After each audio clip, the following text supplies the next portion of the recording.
Hello everyone, good morning. My name is Allie. I am a high school science teacher and this is my second vlog, so I'm excited about that. Thank you to everybody who watched my first vlog. Just setting up my classroom. I know it was kind of boring, but I hope it kind of gave you some insight into even, some veteran teachers are a little squirrely these days. So today, I ran this morning, so I feel a little accomplished that I got that done. I am about to go get the oil changed. It's almost 9 a.m., so I'm going to go get the oil changed in my car, because once school starts, it'll just continue getting pushed down the line, and it needs to happen. I'm way past due. And then I have a meeting with my co-anatomy teacher, so we can kind of get prepared for anatomy for the year, so I'm excited about that.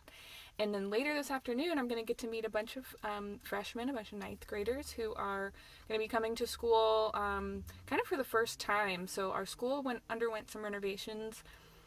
So I was hired in 2018, and it had been under renovation for a couple years and was still undergoing renovations. They were renovating while we were in school.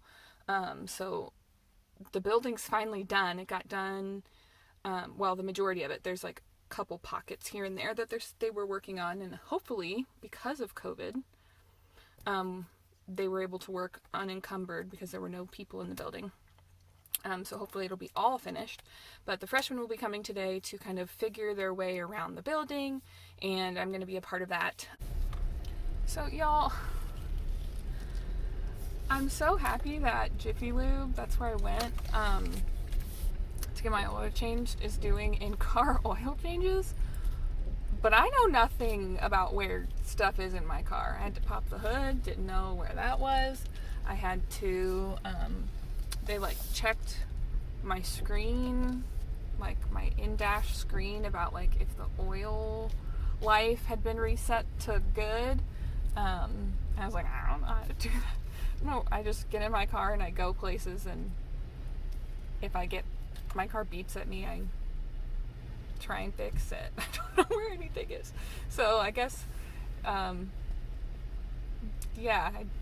just... Okay, so I think before I head home, I'm going to go pick up some breakfast for my kiddo and my husband and myself.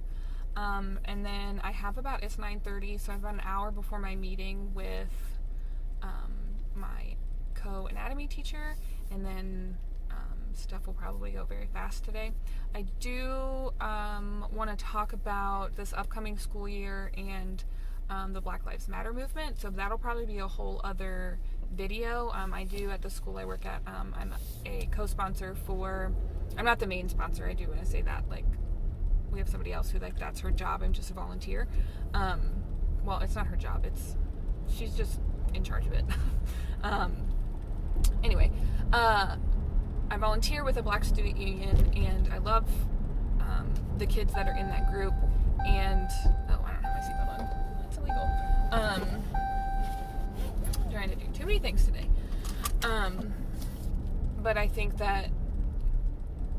that's a bigger conversation to have. And just because a lot of social media and YouTubers have moved past talking about it, doesn't mean that there shouldn't be a discussion going back to school about it. I'm very lucky my school wants to develop a diversity curriculum for our staff as well as their students, which is great, but I'm more interested in helping teachers, what can you do now, not what can you wait on. So that probably will be its own video. If you're interested, let me know. If you have specific questions, especially I can't speak as obviously a Black teacher, I'm pretty white, but as a white female teacher, and my experience with working with students of color and advocating for students of color, and calling out my white colleagues for things, if you have any questions about that, especially if you're a first-year teacher and you've never had to experience that before, let me know, and I'd be happy to answer any questions that you have. Hi everyone. So it is about 3:40 and I just finished the freshman boot camp, which was really fun. There were so many kids. I apologize for not looking at the camera the entire time because obviously I'm driving. I'm going to talk to you a little bit while I'm driving home. And I don't know if I'll be able to film any other time, but it is what it is. So anyway, freshman boot camp went really well. The freshmen were actually doing a pretty good job keeping their masks on. They were not doing a great job with social distancing, but when you have masks, you should still social distance, but the point of the mask is so that if you have to get closer to somebody, it's okay, because you're containing your droplets from breathing, etc., etc. So it went pretty well. The majority of the freshmen mostly didn't even have questions about COVID. It was just questions about, where to go, where your schedule is, where to get your schedule once you have your schedule. Where are things, and even we had seniors and juniors kind of walking kids around, giving tours, which was really nice. But we just renovated, and not just like the school was painted, but the school layout changed, so some of our juniors and seniors don't even know where stuff is. So it's good for them. And it was a great time to talk to you because I'm about to sit in a whole bunch of traffic of parents picking up their 9th graders and taking them home. So I did find out a couple of things about school. So our school day is changing a little bit to accommodate mostly lunchtime, because they need, I think somebody said 6 minutes to fully sanitize the cafeteria between lunches. So our lunch period, which is 5th period, is going to be extra long, which is fine. That means because we have a audiovisual class, so the audiovisual class will just have to make longer announcements. We have announcements on Mondays, Mondays, Wednesdays, and Fridays. If I could slow down my talking. I talk really fast, sorry. Anyway, so I don't know what am I going to do with that class on Tuesday and Thursday with that much extra time. I don't know. But our class periods are being shortened to only 2 minutes, so that's not so bad. It means I can still do a couple of my normal things because we're only losing 2 minutes. But if I want to have my students help sanitize the desks, that means that I need to be on top of my times so that I can stop what we're doing and properly sanitize everything.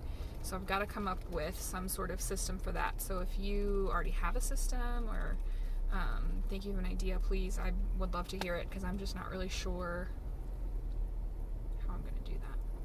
So that's another question that needs to be answered.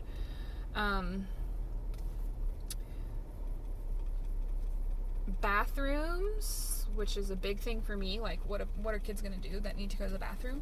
Or is it just passing period? Because those lines get really long. And the only information I got today...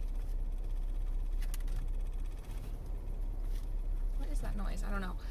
The only information I got about that today was that we might just be letting kids go without passes, without... obviously they'll have to ask to go. You can't just get up and leave, which is normally how I actually do it. It's just I have a lanyard in the back of my room. You got to go to the bathroom, pick up the lanyard, put it on, go to the bathroom, come back, take it off. So that there's no exchange between me. You're a young adult. Go to the bathroom. That's how I feel. Anyway, I am so sorry if you can hear. I don't know what it is. I did not hear it on the way to school today, but something is rattling in the back of the car, and it's really annoying me.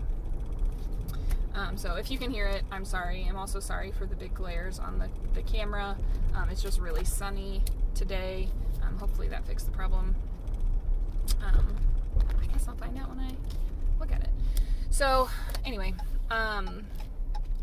there's still a lot of questions, but I definitely feel better today. Has calmed me down a lot. Meeting with the anatomy teacher, and getting to talk to her about her first couple of day plans, and then communicating with the people that I teach chemistry with has been really nice, just being able to communicate with them and figure out what our plans are. But yeah, there's still huge question marks about the year. Any kind of normalcy that we can set up for ourselves and for our students, I think, is important. So I am advocating for, and if you are a teacher watching this, I'm going to also encourage you to advocate for setting up your classroom now. Setting up your classroom now to look like how it will look online. And that doesn't mean that like you're filming yourself and having your kids watch you do videos. No. That means maybe theming your days. So every Monday is a notes day. So whether it's online or in class, you're doing notes. Every Tuesday is a article that you're going to read and discuss together, whether it's online or in class. Every Friday is your make that kind of consistency now, which I know for some people, they don't like it. It's too rigid. I know that there's a guy in my chemistry teaching group who really just likes to go with the flow and go with the pace of students, which is fine, but that's really hard to do online in a at least the way that our school corporation is kind of expecting us to set things up. So for me, I like the idea of having a themed day and having basically the week be a topic that you work on all week. And so actually what we're doing, if you're a fellow chemistry teacher, or I think they have these books for most sciences now. We use Pogles, Pogil.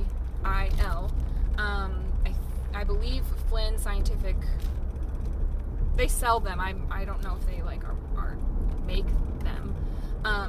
But essentially they're discussion questions in class that help, these angles, I'm so sorry, that help students think through and kind of discover knowledge that they already have through models. So you're given diagrams, you're given charts, and pulling information from those charts, which is really important for scientific literacy.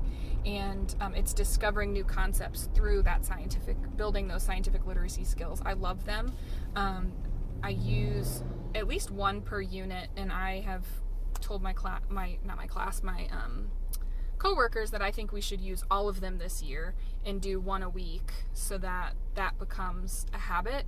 And we want to push science skills and skills instead of just chemistry this year. So I think that that's really important. And then anything that you can pull from to help you get through your plans faster. They've already been vetted, they're good programs. So if you're a chemistry teacher and you don't have Pogle, see if your school will buy you a Pogle book. And they have general chemistry, they also have AP level chemistry. So if you're an AP chemistry teacher, they have good ones too. I'm actually going to mix them this year, I think, because there are some things in the AP chemistry that are not too tough for Chem 1. So that would be my suggestion. I love those things. And we actually use them in the spring and turn them into, instead of all short answer, which is what they typically are in class because it's to help build discussion, we did drop down boxes for each question set for each model. So it'd be the model at the top and then questions with drop down answers, and the kids seemed to really appreciate that they had a starting point for, rather than just the open-ended like we do in class. But in class you have classmates to throw ideas around with. So anyway, yeah, that's kind of where I'm at. I'm a little bit more optimistic about the school year now, which is good, whether we're on virtual or just in general, seeing the freshmen come in and just take everything in stride was really good for my mental health. So yeah, I'm a little bit more excited. The rest of the day today, we are gonna go to IKEA and maybe build a Franken couch out of different things, and kind of take the weekend and then start planning on Monday, and I see kids on my first official day back is Tuesday, and then I will have kids starting back on Thursday in my classroom. 5 days a week, 7 periods. It's gonna be great. See you guys.